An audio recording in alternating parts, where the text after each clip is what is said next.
Mes chers compatriotes, mes chers amis franco-israéliens, bonsoir. Je regrette beaucoup de ne pas être avec vous ce soir à Jérusalem, capitale indivisible et éternelle du peuple juif, pour apporter mon soutien total, complet, au Premier ministre de l'État d'Israël, Benjamin Netanyahou. Je connais Benjamin Netanyahou et Sarah, son épouse, depuis près de 23 ans, bien avant qu'il soit Premier ministre. Je sais à quel point aujourd'hui il est déterminé à faire tout pour garantir la sécurité et l'avenir de vos enfants en Eretz Israël. Regardez ce qui se passe aujourd'hui dans le monde. Regardez les silences coupables des nations. 250 000 morts en Syrie, dans un silence absolu. 30 000 morts en Irak. Le monde à feu et à sang. Et Israël, cette île de démocratie envers et contre tout, qui préserve ses valeurs. J'ai eu le privilège, durant toutes ces années, de voir Benjamin Netanyahou avec les plus grands de ce monde, avec Nicolas Sarkozy, avec Tony Blair, avec François Hollande, avec Angela Merkel, avec Laurent Fabius.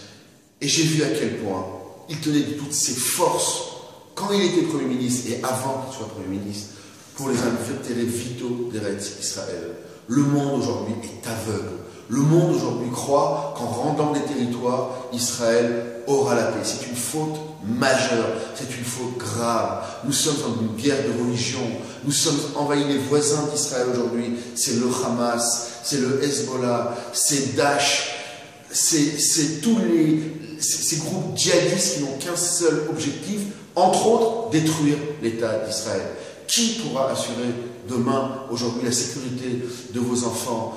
Qui pourra tenir devant les pressions terribles du monde entier, qui poussent Israël à faire des concessions? Je m'engage devant vous parce que je le connais. C'est le seul aujourd'hui qui aura la force, le talent, l'intelligence, l'expérience nécessaire pour arrêter de façon intelligente, parce que nous ne sommes pas seuls aujourd'hui, et de faire en sorte que les intérêts vitaux et l'intégrité d'Eretz Israël soient préservés. Seulement Benjamin Netanyahou pourra faire cela. J'ai beaucoup de sympathie pour beaucoup de partis aujourd'hui à travers l'échiquier politique, qui sont des gens bien, qui seront à la Knesset et qui feront partie de la coalition de Benjamin Netanyahou.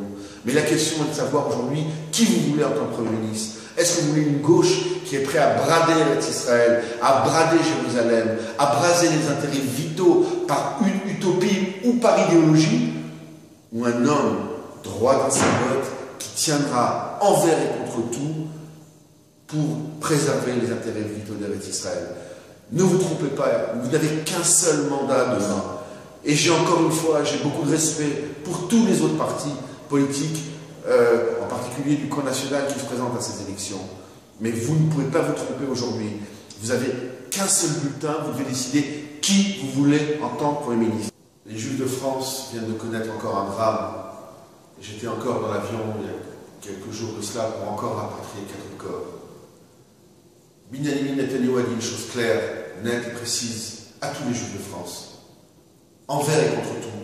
Ceux qui veulent venir en Eretz Israël seront reçus avec les bras ouverts, avec toute la bénédiction.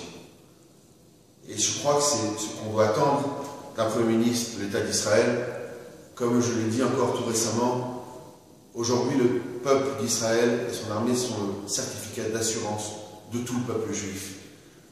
L'État d'Israël et son armée sont le rempart pour que demain il n'existe pas une seconde Shoah. Il n'y a pas d'autre assurance pour le peuple juif, si c'est ce minuscule État qui est contesté à travers le monde. Et seul aujourd'hui, à mon sens, Benjamin Netanyahou a la force nécessaire pour tenir. Regardez avec quelle hostilité aujourd'hui tous ses adversaires politiques veulent l'empêcher d'aller aux États-Unis, alors qu'il aurait dû y avoir une unité nationale, une union nationale de droite comme de gauche pour empêcher l'Iran d'être nucléaire. L'Iran nucléaire, c'est un drame, non seulement pour l'État d'Israël, mais pour l'Europe, pour la France, pour le monde occidental. Et nous sommes aveugles. Et le monde est en train de céder, comme il a cédé auparavant, parce que le monde est là, c'est faible. Le monde, c'est faible. Et aujourd'hui, le seul qui arrive à tenir et qui a fait retarder aujourd'hui l'échéance et qui retardera l'échéance. Parce que je vois aujourd'hui comment cette question l'obsède. Mais il ne l'obsède pas par folie, il l'obsède parce qu'aujourd'hui, il connaît, il comprend, comme nous comprenons, le danger qui représenterait demain un Iran nucléaire. Et moi je dis, en tant que Français, en tant que parlementaire français, il faut arrêter l'Iran avant qu'elle soit nucléaire, à tout prix. Et si on peut arriver d'arrêter l'Iran par des moyens pacifiques, c'est mieux. Et c'est pour ça qu'il est important que Benyamin Netanyahou demain aille parler au Congrès pour faire en sorte de mobiliser la communauté internationale contre le projet nucléaire militaire de l'Iran. Et j'aurais aimé que l'ensemble de la classe politique israélienne, de droite comme de gauche, oublie les élections et soit derrière le Premier ministre, parce qu'il est le Premier ministre jusqu'aux prochaines élections, pour faire en sorte que l'Iran ne soit pas nucléaire.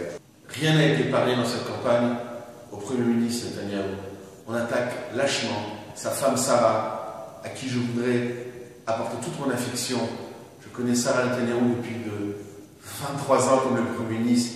C'est une femme intelligente, pleine de valeurs, qui est attaquée de façon lâche et indigne dans une campagne électorale.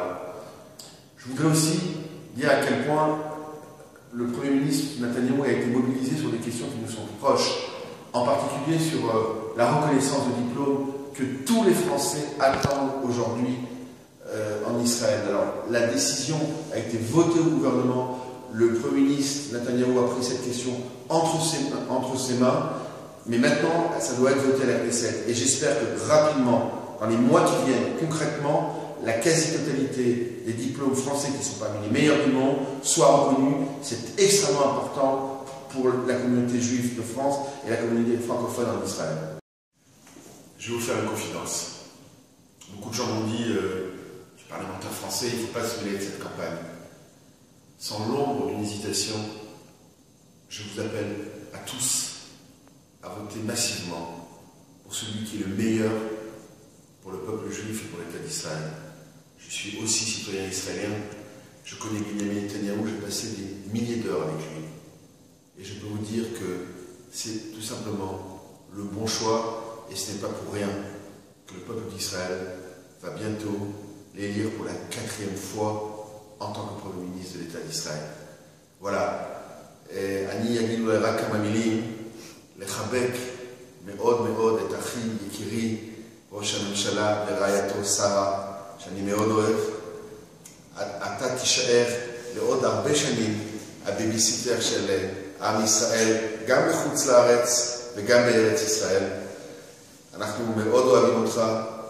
אני גם רוצה לחבק את הרב בן ישי, שאני מאוד קרוב, וגם את אבא סנדלר וכל הידידים שלנו שנמצאים שם.